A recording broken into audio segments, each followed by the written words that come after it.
شروع اللہ کا نام لے کر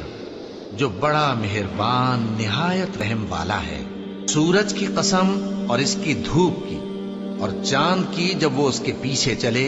اور دن کی جب وہ اسے روشن کر دے، اور رات کی جب وہ اسے چھپا لے، اور آسمان کی اور اس ذات کی جس نے اسے بنایا، اور زمین کی اور اس ذات کی جس نے اسے پھیلایا،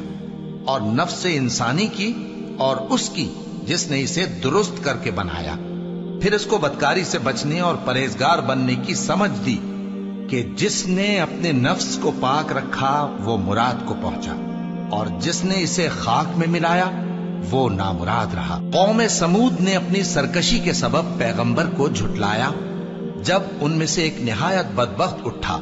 تو اللہ کے پیغمبر صالح نے ان سے کہا کہ اللہ کی اونٹنی اور اس کے پانی پینے کی باری سے خبردار رہو، مگر انہوں نے پیغمبر کو جھٹلایا۔ پھر اونٹنی کو مار ڈالا تو ان کے رب نے ان کے گناہ کے سبب ان کو نیست و نابود کر دیا، پھر سب کو برابر کر دیا، اور اللہ کو ان کے بدلہ لینے کا کچھ بھی ڈر نہیں۔